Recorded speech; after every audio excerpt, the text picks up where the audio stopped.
4장입니다. 자, 여기서 우리가 지금 읽었습니다만 이 전도자의 인생에 대한 허물을 더욱 부추기는 것이 나오는데, 그것은 이 세상에 만연한 부조리와 억울함, 이런 것들을 보면서 인생이 참 허무하다, 더덥다 라고 느꼈다는 거예요. 소외 계층들과 외로운 자들, 이런 사람들의 이제 이야기를 하면서 대표적인 사례로 4가지를 드는데, 인생의 허무함을 더욱 가중시키는 것을 4가지를 얘기하는데, 첫 번째는 학대를 당하고 어려움을 당하는데 위로자가 없는 것, 그게 참 허무하다. 그리고 수고와 성공은 했는데, 갖은 노력 끝에 수고와 성공은 했는데 마음에 평안함이 없는 사람의 예를 들면서 그것도 참 허무하다. 세 번째는 어려울 때, 힘들 때, 인생길을 가는데 넘어졌을 때 도와줄 친구가 없는 사람, 이게 허무하다 라고 얘기를 하고 있고, 마지막 4번째로는 지혜와 영광과 권력이 영원하지 않고 다 사라진다, 그래서 허무하다. 이 4가지 주제를 가지고 지금 4장에서 말씀을 하고 있는 거예요. 얼마 전에 한창 진짜 잘 나가던 어떤 국회의원이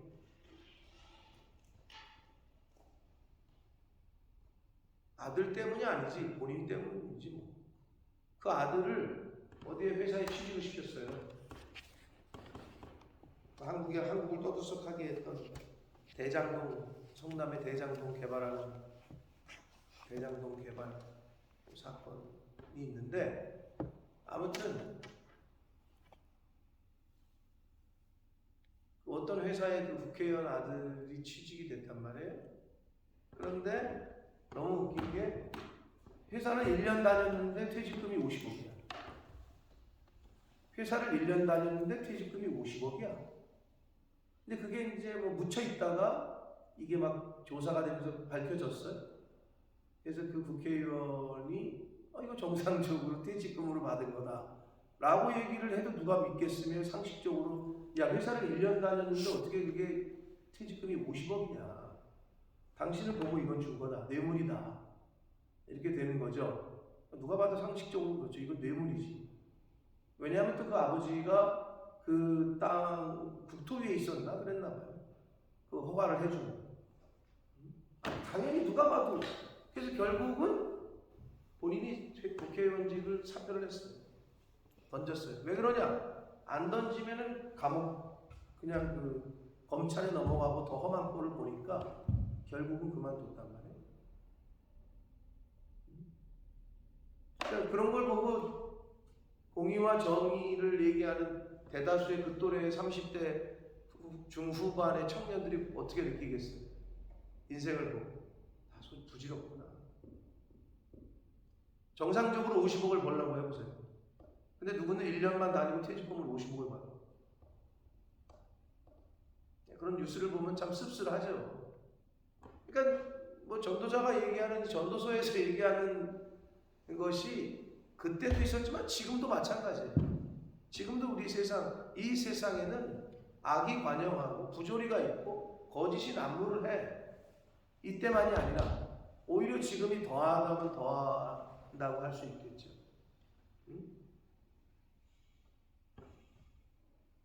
지금은 안 그렇습니까? 지금도 비일비재하지? 제가 누구한테 그랬는데, 영국은 안 그럴 것 같아? 영국은 더해. 학연, 지연, 혈연 없는 것 같죠? 내가 그랬어요. 잘 생각해보라고 그러면 레퍼런스가 뭐야 도대체? 영국은 레퍼런스가 굉장히 중요해. 그 레퍼런스라는 게 뭐야?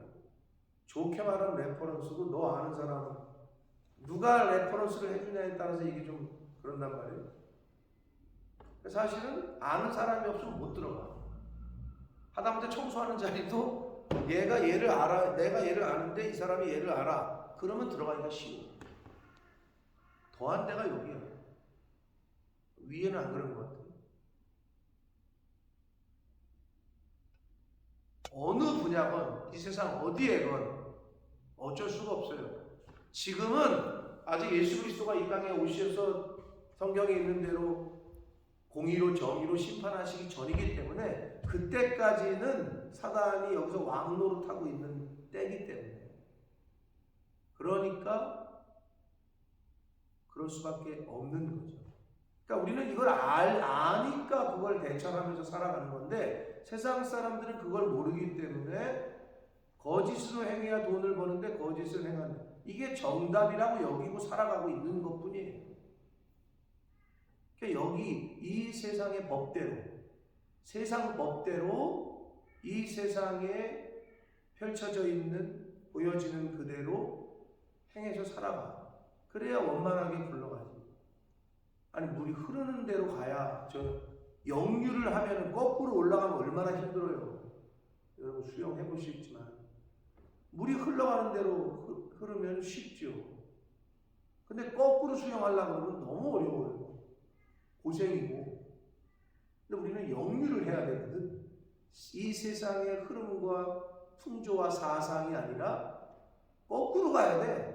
왜? 하나님의 말씀은 거의 이 세상의 거꾸로야. 그러니까 이 세상에 살 동안에는 너 고난 받아야 될 거다. 그러니까 오죽하면 대놓고 얘기하시잖아. 복음과 함께 고난을 받아라. 여러분, 복음과 함께가 아닌, 말씀과 함께가 아닌, 하나님 때문이 아닌 고난은 부질없는 거예요. 그건 지가 죄져가지고 받는 고난이지. 그건 아무 소용이 없어. 그래서 성경은 복음과 함께 고난을 받아라 라고 말씀하고 있어요. 그러니까 예수님 때문에, 복음 말씀 때문에, 믿음 때문에 그런 얘기가 되겠죠. 자기가 잘못해가지고 고난받으면서 이건 하나님이 주신 고난이야. 이거는 아니고요. 그러니까 그거를 분별하지 못하는 사람은 뭐 어린아이 같은 거고. 그래서 오늘 4장에 나오는 이야기가 크게 4가지거든요. 근데 오늘날 또 우리 주변에서 쉽게 볼 수 있는 경우입니다. 자, 다시 한 절씩 보겠습니다. 1절 내가 다시 해 아래에서 행하는 모든 학대를 살펴보았다. 보라, 학대받는 자들의 눈물이로다. 그들에게는 위로자가 없도다. 그 학대하는 자들의 손에는 권세가 있으나 그들에게는 위로자가 없다. 당연히 학대하는 사람들은 권력이 있고 힘이 있으니까 학대를 하는 거죠. 네. 그런데 학대받는 사람들은 그게 없어. 돈도 없고 힘도 없고 백도 없고. 당연하죠. 이 세상에서 돈 없고 힘 없고 백 없으면 뭐 아는 사람 없으면 뭐 그렇잖아요. 그러니까 이 세상을 대변하는 딱 좋은 말이 뭐야? 유전무죄. 돈 있으면 무죄야. 그 말이 뭐랑 똑같아요? 얼굴 이뻐? 통과. 얼굴만 이쁘면 돼. 대한민국은 살찌면 사람 취급하네요. 대한민국에서 유럽에 있는 노선에서 보는 스튜디오스 아줌마들 같은 사람 항공기에서 본 적 있어요? 없단 말이에요. 나이 제한은 제가 볼 때는 2번째고요. 얼굴 제한이 있어요. 대한민국. 몸매 제한. 아예 들어가 면접에서 서류에서 안 돼요. 아예 테스트를 한다고 이렇게 딱. 그랬더니 그거를 보고 벤치마킹 한 게 어디야? 타보셨어? 동방항공이라고. 중국 애들이. 거긴 완전히 연예인만 뽑아놨어. 그래서 우리 한창 동방항공이 처음 뜰 때 그걸 타보자. 거긴 다 연예인만 뽑아. 한국이 이렇게 보니까 이쁜 여자들만 스튜어디스를 하니까 동방항공이라고 중국 애들이 전부 다 그냥 TV에 나올 만한 애들만 뽑아놓은 거죠. 그게 벤치마킹. 근데 유럽도 뭐 그랬었겠지만 앞서가고 있는 거죠. 인식의 이 전환이 됐겠죠. 인식이. 조금 근데 좀 필요하긴 한 것 같아요. 왜냐하면 이 스튜디오에서 아줌마가 지나가면 옆으로 통과할 수가 없어. 이런 아줌마가 그러니까 통과가 안 돼. 우리는 그냥 이렇게 옆으로 이게 자연스럽게 되는데 스튜디오에서 이렇게만 해도 통과가 되는데 이거는 우리가 손님이 비켜야 돼. 그건 조금 무리가 아닌가라는 생각이 가끔 비행기를 탈 때마다 좀 해보곤 합니다만은 본인 몸도 좀 못 가두실 것 같은 분들이 하시는 경우가 있더라고요. 내가 무슨 저걸 하는 건 아닌데 그런 걸 보면 조금 퀘스천이긴 해요. 어떻게 뽑혔을까? 아니 뽑히고 나서 쪘을까? 그런 생각을 해보는데 아무튼 그렇습니다. 자, 학대를 당하는 사람은 돈도 없고 힘도 없고 백도 없어. 근데 반대로 학대하는 사람은 그게 다 있어. 당연하죠. 근데 그들에게는 위로자가 없다라고 말합니다. 그러니까 결국 전도자가 얘기하는 거는 그런 누군가 그러더라고요. 신은 왜 있어야 되느냐? 나면서부터 장애를 갖고 태어나는 그 아이들 무슨 죄냐 이거지. 그들 때문이라도 신은 있어야 됩니다. 누군가 그러더라고요. 뭐 어떤 의미에서는 뭐 이해가 되는 거예요. 태어날 출생부터가 차별이죠. 누구는 건강하게, 누구는 아니게. 그러니까 신은 있어야 됩니다. 그래서 이들을 보호하고 이들에게 보상을 해줘야 됩니다. 이런 얘기를 하는데 위로자가 없어. 그러니까 이 전도서에 얘기하는 거는 전도서의 주제는 하나라니까요. 하나님이 없는 without God의 인생은 허무하다는 거야. 그게 첫째야. 그리고 진정한 위로, 진정한 허물을 깰 수 있는 평안과 기쁨을 주시는 분은 하나님이다. 이거를 얘기를 하고 있는 거예요. 자신이 경험한 걸 토대로 구체적으로 하나하나씩. 2절 그러므로 나는 아직 살아있는 산 자들보다 죽은 지 오랜 자들이 더 복되다. 그러더니 아직 태어나지 않은 사람들이 더 복되다. 이렇게 얘기하는 거예요. 여러분 전쟁을 안 겪어봤잖아요. 우리 전후 세대잖아요. 전쟁은 그야말로 진짜 비참. 전쟁 나면 그 전쟁 나면 누가? 여자와 아이들이 얼마나 비참한지. 이번에 러시아의 그 우크라이나 전쟁에서 여자들 성폭행 당하죠. 둘러다니 애들까지 막 그러죠. 그 왜 그런 거? 임산부 배갈르죠. 그게 그 악한 저기가 있다. 그게 처음부터 그런 게 아니라 이렇게 보면은 그러면 어떨까라는 생각을 하나 봐. 인간이 어떻게 그렇게 악해지는지 모르겠어요. 그래가지고 뭐 러시아 군인들끼리야 뭐 여기서는 얘네들은 성폭행해도 돼라는 영상이 뭐 방송이 되고 그렇게 난리가 났잖아요. 여러분 안 당해본 사람들은 그 지금 그쪽 그 전쟁터에 있는 사람들, 전쟁을 겪고 있는 사람들, 우리나라 6.25 때는 안 그랬을 것 같아. 그리고 그 이전에 조선시대 무슨 그 이전에 중세시대 때는 안 그랬을 똑같아. 중세시대 더하면 더.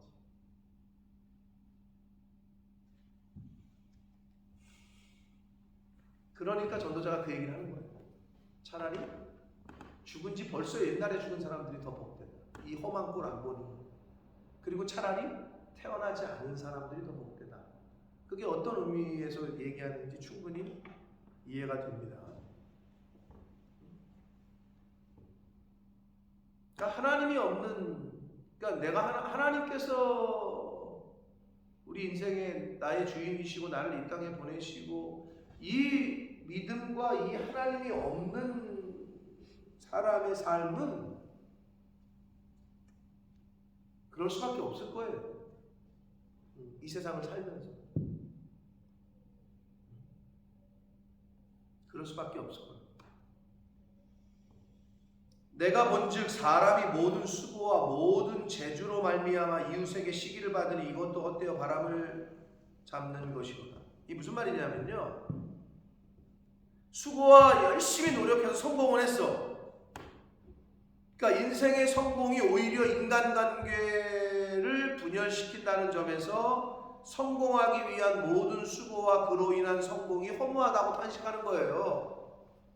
내가 성공하려고 그냥 바등바등 해가면서 그냥 경쟁에서 이겨가지고 성공을 했네? 근데 주변에 보니까 사람이 아무도 없네? 사람들이 없는 건 둘째치고 가족도 다 떠났네. 혼자네. 이런 경우를 본단 말이에요. 이게 무슨 말이냐면 이 세상 사람들 중에 다수가 가족들을 위한다는 명목으로 끝없는 부와 권력 그리고 더 나은 삶에 집착하는 경우가 많이 있어요. 가족들을 위한다는 이름으로. 그러나 사실 그러한 삶을 추구하는 것이 가족들에게 더 큰 상처를 주는 경우가 더 많아요. 그러면서 뭐라고 얘기하느냐? 내가 누구 때문에 이 고생을 하는데, 내가 누구 때문에 지금 이러는데, 이런 말을 한단 말이에요. 사람들이. 어떤 이는 보다 좋은 환경, 보다 좋은 월급, 연봉, 보다 좋은 대우를 지향하면서 현재에 만족하지 않고 감사하지 못하고 현재 하나님이 주신 복을 어떻게 보면 우리 지금 그래도 행복하잖아. 이 정도면 됐잖아. 꼭 그렇게 해야 돼? 아니야. 우리는 저 고층 아파트로 올라가야 돼. 지금도 행복하잖아. 우리들끼리. 아니야. 펜트하우스 가야 돼. 현재의 하나님이 주신 복을 자족할 줄 모르고 벗어나야 하는 저주나 비극이나 불행으로 여기는 경우가 많아요. 세상 사람들이. 근데 문제는 하나님을 믿는 사람들도 그렇다. 하나님이 주신 지금 분복을, 하나님이 나에게 주신 요 울타리를 감사하지 못하고 벗어나야 할 저주. 왜? 세상의 기준으로 볼 땐 저주거든. 세상의 기준으로 볼 땐 반지하는 이건 저주야. 불행이야. 비극이야. 왜 비극이지? 반지하는? 물론 햇빛이 반밖에 안 들어와서 그런 측면에서는 그렇다고 쳐. 그래도 거기가 아니 그러면은 도대체 감옥에서 찬송 부르고 기쁨을 했다는 바울과 실라는 미친 사람이지. 감옥에서 어떻게 찬송을 부르고 찬양을 해? 근데 믿는 크리스찬들이 거기까지가 안 되니까 하나님이 나에게 주신 분복을 벗어나야 하는 저주와 비극으로 여긴다는 거지. 이게 얼마나. 그러니까 내가 누구 때문에 이 고생을 하는데 그러면서 가족관계 다 깨지는 거지. 근데 이게 중요한 게 뭐냐? 세상이 그런 건데 이 기독교, 이 교회 안에서도 이러기가 싫어. 그래서 제가 나중에 이제 그걸 좀 깨달으면서 이해도 되고 많은 선배분. 근데 누가 제일 그러느냐? 목사들. 가족은 내팽개치고 하나님의 나라와 의를 행한다는 명목으로 교회니까 열심히 사용을 하는 거지. 근데 자식들이 어떻게 크는지, 집안이 어떻게 되는지 옛날에 어르신들이 그랬어. 근데 그게 그러니까 그 밑에 자식들이 목회자의 자녀들이 교회를 어게인스트하고 하나님을 떠나고 부모를 대적하고 이건 퀘스천, 이건 잘못된 거예요. 근데 어떤 목사님이 그러더라고요. 그러니까 미국은 그게 앞서가는 교회들, 그러니까 먼저 복음이 들어갔던 데는 이게 시행착오가 있었나 봐. 그래서 웬만한 미국 교회들은 딱 정시되면 퇴근을 시키고 가족과 함께 시간을 보내고 그게 아주 저기가 돼 있어. 근데 요즘 한국 교회도 좀 많이 바뀌고 있어요. 근데 이렇게 보면 여러분 부흥하는 교회는 어떤 교회가 부흥하는 줄 알아요? 똑같아요. 어떤 회사가 성공할까요? 인사가 만사인데 하다못해 조그만 식당을 운영해도 내가 고용하고 있는 스텝이 사장님을 그리고 그 자기 가게를 자기 것처럼 자기 사장, 자기 회사, 자기 가게처럼 하는 스텝이 있으면 그 가게는 성공하는 거예요. 그럼 그렇게 만들어줘야 될 거 아니에요. 성공하는, 그러니까 부흥하는 교회는요, 부교육자들이 충성해요. 목사님에게, 교회에. 그럼 이렇게 보면 교회가, 그리고 목사님이 그렇게 부교육자들이 된 거예요.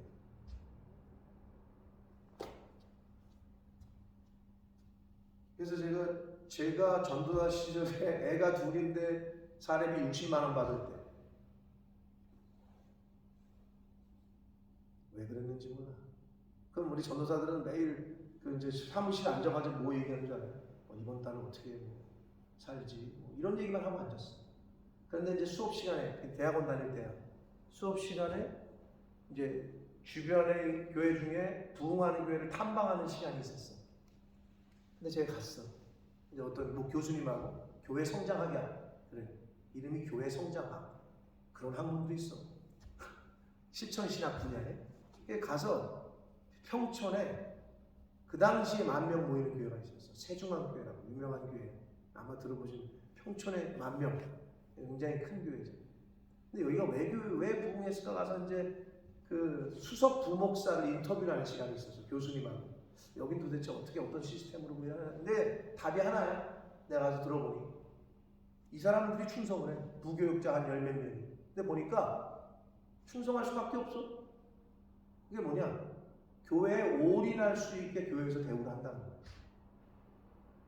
그래서 어때요? 대우 수준이? 그랬더니 당시에 그 사람이 하는 말이 대학의 부교수 정도의 예우를 받는다고. 전임 강사도 아니고 조교수도 아니고 정교수 정도는 안 되고 부교수. 그럼 그 당시 정교수가 연봉이 1억이야. 거의 연봉이 1억. 얘기를 들어보니 나 60만 원 받을 때 그 부목사가 500을 받더라고. 나 60만 원. 난 전도사니까 물론. 근데 우리 교회 그 부목은 얼마 받았냐? 우리 교회 부목은 200만 원. 내가 있을 때. 근데 이게 자꾸 녹화가 되는 게 거슬리네. 근데 누가 보겠어 내 거를. 그죠? 그런데 그 당시 내가 그때 쇼킹한 게 답은 이거구나. 교회에 올인할 수 있게 해주는 거야. 걱정이 없어. 애를 학원을 하고 학원비가 없는데 유틸리티 비리 없는데 이런 고민을 안 해. 사택 당연히 제공하지. 집 걱정 없어. 그러니까 이 10명의 부교육자들이 충성을 해. 여러분 그 게임 끝난 거예요. 답은 그거야. 내가 얘기했잖아. 여러분이 사장이야. 근데 부하 직원을 뽑아. 근데 맨날 바뀌어. 스텝이. 여러분 식당도 맨날 바뀌면 안 가요. 주방장이 맨날 바뀐다고 생각해봐. 서빙하는 사람이 마음에 들었는데 서빙을 잘하는데 전화를 가니까 없네. 그럼 손님이 와서 안 가요. 똑같은 거예요. 마음을 여기 쏟게끔 해줘야 되는데 그게 안 돼. 근데 그게 지극히 성경적이죠. 성경이 뭐라 그래요? 주의 종에게 어떻게 하래? 교사님? 생각나는 거 없어요? 그러니까 여러분들의 입장에서 받아야 되는 너희는 모든 좋은 것을 함께하라 이렇게 얘기하잖아요. 그래서 그거를 했던 분들이 누구야? 옛날 믿음의 선배들이야. 좋은 게 뭐야? 당연히 여러분이 느낄 때 좋은 게 뭐야? 옷 하나 사면 좋은 거 아니야? 양복 살 때 목사님 거 먼저. 차를 바꿔야 되는데 목사님 차 먼저. 집을 사야 되는데 사택 먼저. 이게 됐다고 지금 옛날에 어르신들이. 그래서 그게 무슨 말이냐? 그때 70년대 80년대 신앙생활 하던 분들이 그게 거의 다 됐어. 그렇게 주의 종을 섬겼어. 그래서 한국교회가 부흥했던 거야. 그래서 한국이 성장했던 거야. 근데 지금 그게 안 돼. 지금은 그게 안 되고 있어요. 대부분의 교회가 잘 안 되고 있어요. 왜 안 되는지 알아요? 지금은 교회보다는 목사님보다는 내 가족, 이게 먼저예요. 그렇게 변했어요. 제가 이렇게 봐도 그래요. 교회의 살을 보면, 교회의 흐름과 영적인 흐름과 역사를 보면 그게 바뀌어버렸어요. 그럼 어떻게 되느냐? 그러면 목사님을 먼저, 교회를 먼저 생각했던 그 사람들이 다 거지가 됐냐? 그럼 하나님이 없는 거지. 다 복 받았어.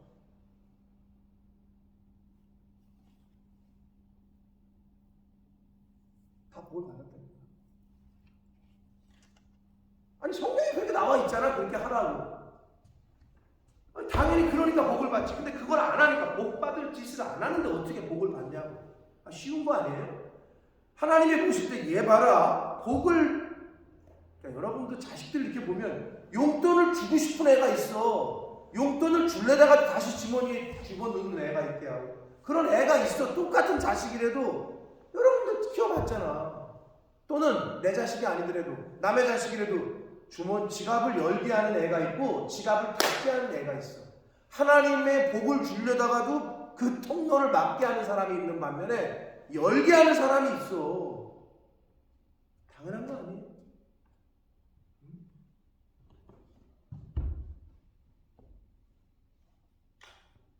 내가 누구 때문에 이 고생을 하는데 하면서 가족은 다 내팽개치고 성공을 했네. 그런데 이웃에게 시기를 받으니 이것도 헛되어 바람을 잡는 것. 그런 인생을 산 사람을 말하는 거예요. 우매자는 팔짱을 끼고 있으면서 자기의 목만 축낸다. 근데 지혜가 없는 사람은 또, 야, 뭐다라 돈을 벌어. 뭐다라 열심을 내. 네? 그러면서 자기의 목만 추니까 아무것도 안 하고 있는. 그것도 우매한, 그것도 그 지혜가 없는 사람이지.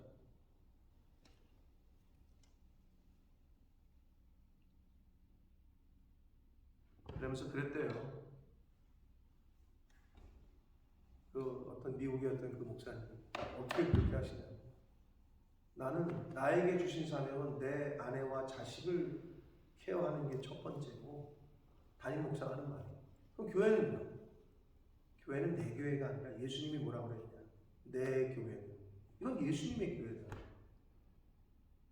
예수님이 알아서 이거는 운영하실 거예요. 나는 나에게 주신 내 아내와 자녀들을 케어하는 게 첫 번째다 라고 얘기했다. 그러니까 부교육자들한테도 가서 가정을 목회를 해라. 여러분 생각을 해보세요. 가정은 다 망가지고 자녀들이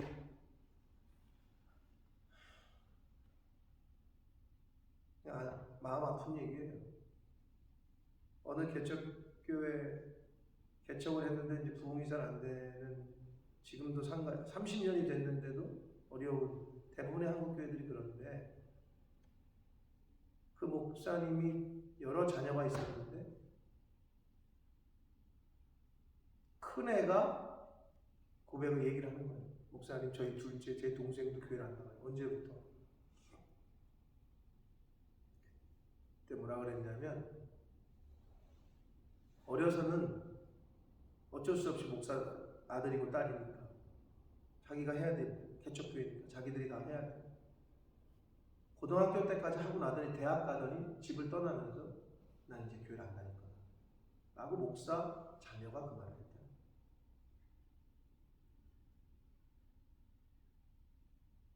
MK들, PK들 중에 상처받는 사람이 얼마나 많죠. 근데 유독 한국교회가 특히 그래요. 왜 그런 줄 알아요? 근데 그런 사람들의 부모를 보면 너무 열심히. 그게 포인트가 잘못됐다. 근데 한국교회에 그걸 가르쳐주는 사람이 없었지. 그런 거. 왜? 그게 왜 유교 사상이 있어서 그런가 봐. 자식들, 제 아내를 챙기는 거는 여기는 자연스럽잖아요. 영국이나 미국은. 근데 저도 어떻게 배웠냐면, 어른들이 있는 데서 네 마누라 챙기지 마라. 어른들이 있는 데서 네 새끼 먼저 이렇게 챙기지 마라. 성도들이 이렇게 있는데 자기 마누라 가방 들어주고 이런 거 하지 말라는 거야. 무거운 거. 제가 그렇게 살았어요. 전도사 때. 없는 데서 해라는 건데, 그게 무의식 중에 이게 교육이 돼. 그럼 애를 승혁이 수고를 이렇게 데리고 교회에 오잖아. 그러면 뭐 보따리가 좀 많아? 그래도 이제 나는 성경 하나 딱 들고 앞에 걸어가는 거야. 그건 자기가 다 알아서 끌고.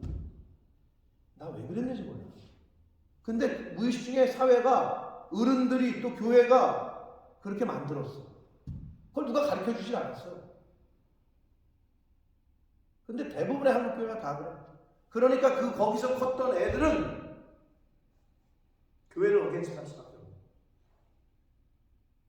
여러분, 그렇기 때문에 교회는 목회자로 하여금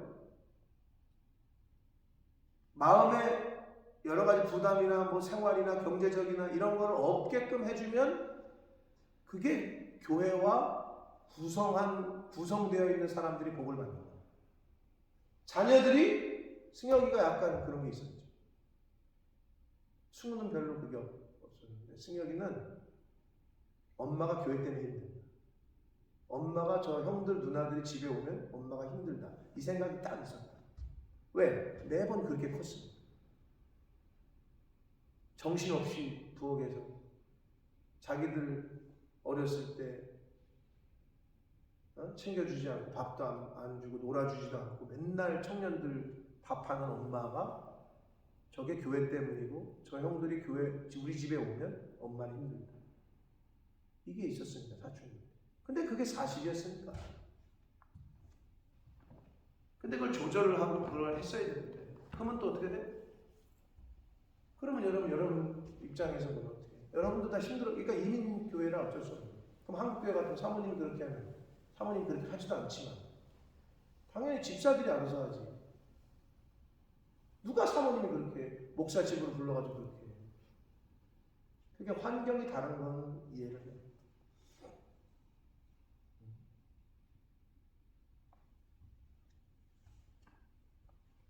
세상 사람들도 성공한다고 했는데 주변에 보니까 마누라 떠나고 자식 떠나고 친구 다 떠나고. 근데 그게 진정한 성공이냐? 라고 묻는 거예요. 지금 이 전도자가. 7절 내가 또 다시 해 아래에서 헛된 것을 보았도다. 어떤 사람은 아들도 없고 형제도 없고 홀로 있으나 그의 모든 수고에는 끝이 없도다. 또 비록 그의 눈은 부요를 족하게 여기지 아니하면서 이르기를 내가 누구를 위하여 이같이 수고하고 나를 위하여 행복을 누리지 못하게 하는가 해도 이것도 헛되어 불행한 맹목적인 재산을 추구하고 그러니까 왜 돈을 모으는지도 몰라. 모으기만 했지 쓸 줄도 몰라. 여러분 주변에 보면 그런 사람도 있습니다. 실제로.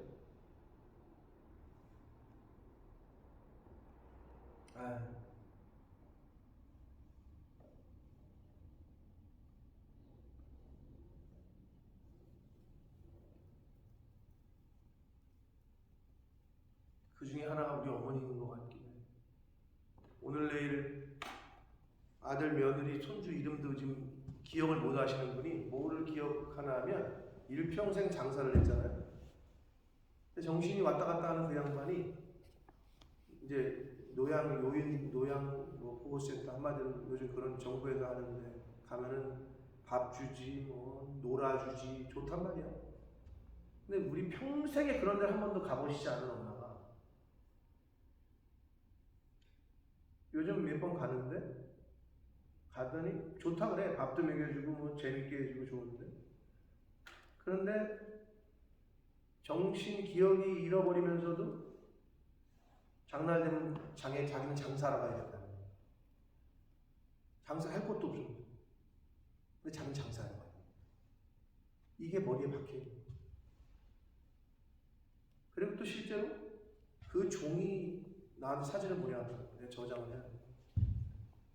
보물 종이 니 아까 한 아까 자기 혼자서 못 걷는 양반이 엄마가 니 아까를 끌고 아버지가 뒤에서 밀어. 그러니까 동네 사람들이 그 주변에서 따라오면서 노인네들이 다칠까봐 그걸 찍어가지고 우리 둘째 형수한테 보냈대.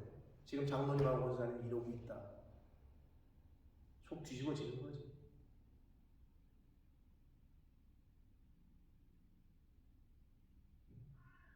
가가지고 한 니아까 가서 팔면 얼마 주는 줄 알아요? 15,000원. 그만하셔라. 왜 안 하겠어 자식들이? 근데 말을 안 듣는 게 아니라 잊어버리나 봐. 자기는 이렇게 해야 된다라고 생각한 게 있나 봐 머릿속에. 하지 말아야 되는데 그게 안 되는 거야. 물론 자식들이 그렇게 만드는 것도 있겠죠.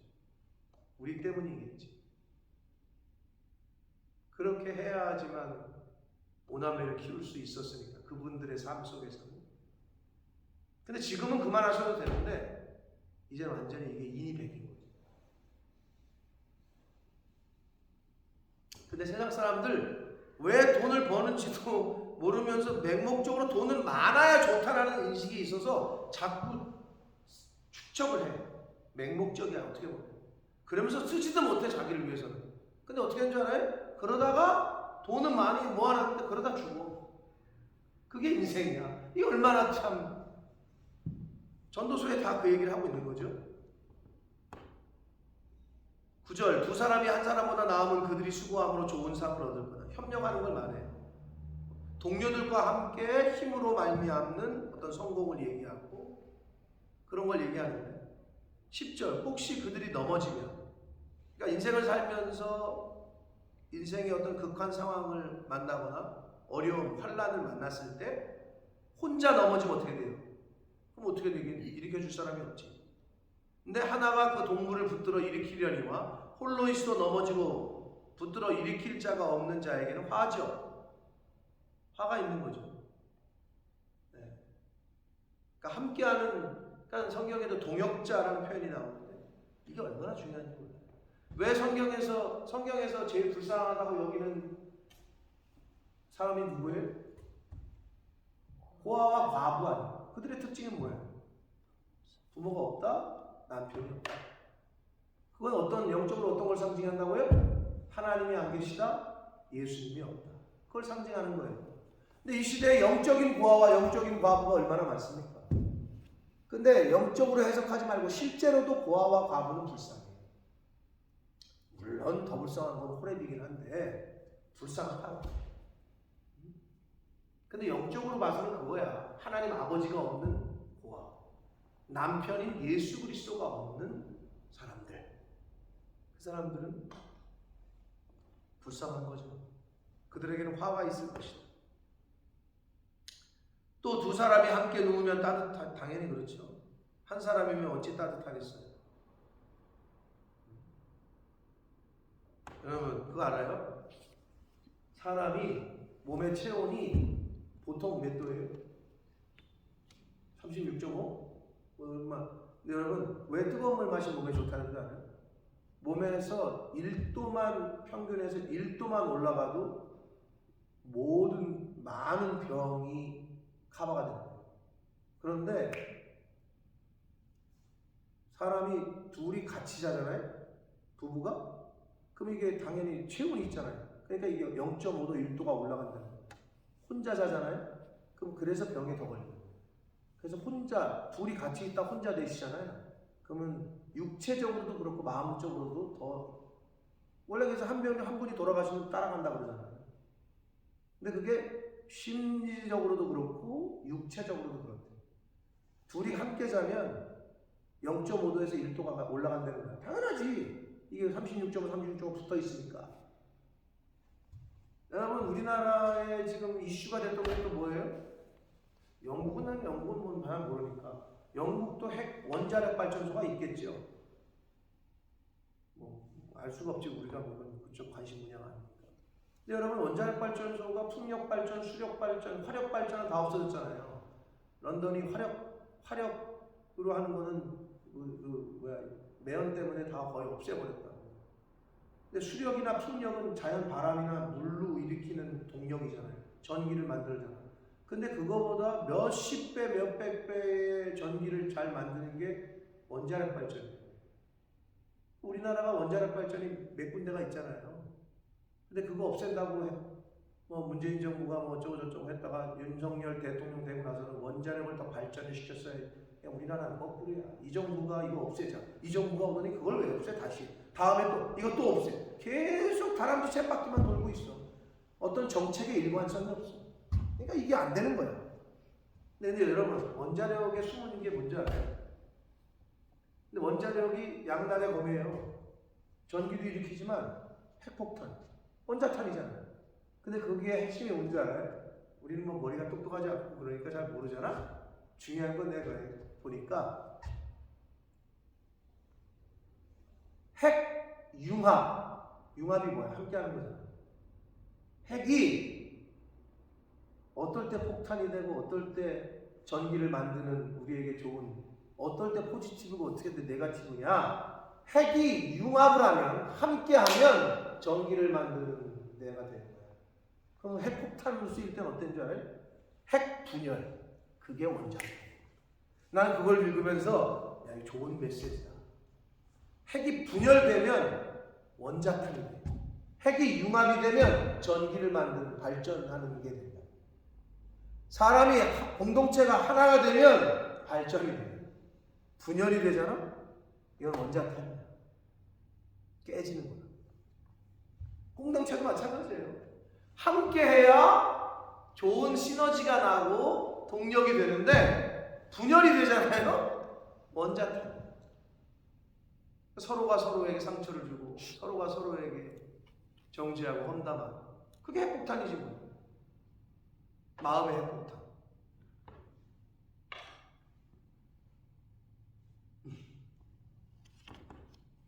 그렇다요. 핵의 융합과 핵의 분열이 그런 큰 차이가 있습니다.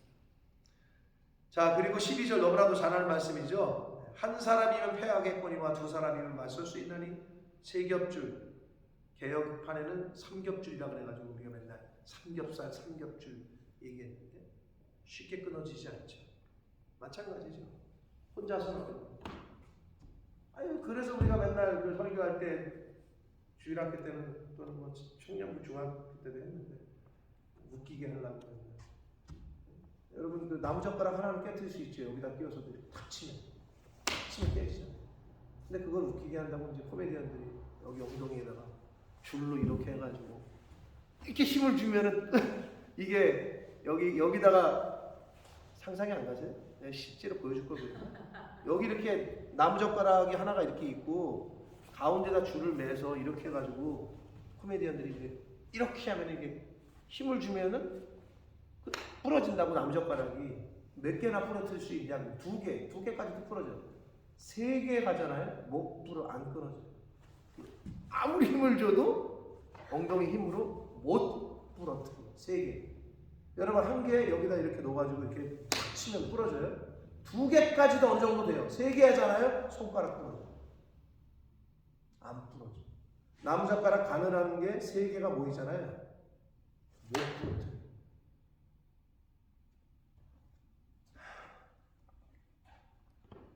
삼겹줄은 뭘 의미해요? 꼭 세 개냐? 여럿을 의미하는 거죠. 또 성경적으로는 삼위일체 하나님 뭐 이런 걸 이렇게 한다고 하는데 그건 너무 좀 많이 가는 걸 수 있는데 한마디로 함께하면 동역을 하면 좋다는 거예요. 그래서 신학 성경적이진 않지만 신을 많이 연구했던 고민했던 아리스토텔레스가 그랬던 거죠. 인간은 사회적 동물이다. 독불자는 없다. 혼자는 못 산다는 얘기예요. 사회 속에서 함께 사는 거예요. 근데 그 사회를 존중 안 하고 다른 사람을 이웃을 존중 안 하고 자기 혼자 잘났다고 그러면 어떻게 돼요? 그럼 어떻게 돼요? 노년의 인생에 쓸쓸히 죽는 거지. 찾아오는 친구도 그렇게 되는 거예요. 심지어는 친구가 웬 말이야. 가족들하고 형제지간하고도 원수가 되고 서로 찾지도 않고 좀 많아요. 지금 여러분 많습니다. 형제인데도 자매인데도 얼굴 안 보는 사람들이 얼마나 많은지 몰라요. 얼마나 비참합니까? 아무리 돈이 많은 마음은 뭐하며. 그건 뭐 어떤 얘기랑 똑같은지 알아요? 내가 그러고 있잖아요. 내 아들과 딸이 그렇게 된다는. 나중에 커서 내가 지금 언니, 내가 지금 오빠를 안 보는 사람들 있잖아요. 그러면서 뭐 안 봐 나는 그러면서 자기 아들, 딸이 그런 삶을 사는 겁니까? 왜 그건 생각 못 하는지 모르겠어. 어리석어서 그 사람. 자기 자식들이 그렇게 된다. 13절 가나나에도 지혜로운 젊은이가 늙고 둔하여 경고를 더 받을 줄 모르는 왕보다 낫다. 여러분 왕은 경고를 받을 수가 없죠. 감히 누가 왕한테 경고를 해. 그래서 왕이 되면 눈이 가려지고 귀가 막히는 경우가 많아요. 간신들이 그렇게 만들어. 눈을 멀게 하고 귀를 멀게 하고. 좋은 충고, 충신, 좋은 충언 이걸 들을 줄 알아야 되는데 그게 잘 안 된단 말이에요. 그래서 그런 왕보다 가난해도 없어도 지혜로운 젊은이가 더 좋다는 거고, 여기서 그는이라고 했는데 이거는 지혜로운 젊은이를 받고 있다라고 보면 되는데, 자기의 나라에서 가난하게 태어났을지라도 감옥에서 나와 왕이 된다. 이건 그래서 이게 누구냐, 무슨 요셉을 얘기하는 거냐. 근데 이제 많은 학자들은 이제 가상의 인물로 얘기를 합니다. 요셉이 뭐 가장 그래도 근접한 예를 든다면 요셉일 수 있는데, 여기서 지칭하는 그는 아무튼 가상의 인물이라고 또는 요셉이라고도 봐요. 많은 학자들이 연구를 한 상태에서는. 15절 내가 본즉 해 아래에서 다닌 인생들이 왕의 다음 자리에 있다가 왕을 대신해 일어난 젊은이와 함께 있고, 한마디로 왕이 늙었어. 그리고 나서 그 다음 왕이 오잖아요. 그럼 어떻게 돼요? 여러분 정권은 그래요. 사람의 민심은 아직 여러분은 경험을 못했는데 원로가 되잖아요. 목사가 은퇴를 하잖아요. 그때까지는 우리 목사님이야. 근데 은퇴를 하잖아. 그럼 은퇴하신 목사님들 중에 되게 일찍 돌아가시는 분들이 많아요. 왜 그런지 알아요? 어제까지는 그렇게 찾아오는 사람들이 은퇴하잖아요. 담임 목사가 새로 오잖아요. 거기한테 쏠린다. 근데 그건 또 당연한 거거든. 근데 그게 굉장히 성공이에요. 그러니까 이분들이 어떻게 못 떠나고 교회 주변을 빙빙빙 돌아. 근데 그래서는 안 돼. 자기 그냥 역사 속으로 사라져줘. 요즘 그것 때문에 원로 목사와 담임 목사와 이게 충돌이 얼마나 많은 교회들이 많은지 몰라요. 원로는 떠나주는 게 원래. 근데 이걸 남아가지고 계속 이렇게 있잖아요. 그럼 이게 힘든 거지. 여기도. 이해는 되는데, 우리 교회에서는 그럴 일이 과연 있을까 하는 생각을 해봅니다만은,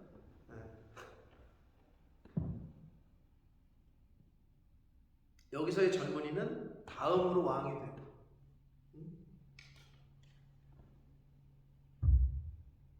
그래서 왕을 대신하여 일어난 젊은이와 함께 있고 16절 그의 치리를 받는 모든 백성들이 무수하였을지라도 후에 오는 자들은 그를 기뻐하지 아니하니 이것도 헛되어 바람을. 그러니까 명예와 권력과 권세도 다 지나가니 영원하지 않고 헛되다 이 얘기를 하는 겁니다. 그래서 4장에서 학대가 행해지는 학대를 받는데 위로자가 없는 경우, 야 이거 참 헛되다. 수고와 성공은 있으나 마음의 평안이 없는 경우, 야 이것도 참 헛되다. 어려울 때 도와줄 친구가 없는 거, 그것도 인생이 참 헛되다. 지혜와 영광과 권력이 영원하지 못하다는 거, 이것도 인생의 헛됨을 가중시키는 일이다 라는 것을 네 가지를 4장에서 말씀을 했습니다. 사랑하는 성도 여러분, 전도서의 주제는 뭐라고요? 하나님이 없는 인생은 삶은 헛될 수밖에 없다. 하나님이 없는 성공, 하나님이 없는 권력, 이건 딱 부질없다. 그걸 얘기해 주는 거예요. 여러분 그 지식을 아니 이 세상에 살지만 이 세상에 속하지 않은 자로 살아가시는 저와 여러분 되시길 축복합니다. 이 세상 사람들하고 똑같이 살면 안 돼요. 역류를 하는 거죠. 우리는 세상의 흐름과 유행과 풍조와 사상이 있어. 이렇게 흘러가. 근데 우리는 어쩔 수 없이 역류를 해야 돼. 성경의 가르침.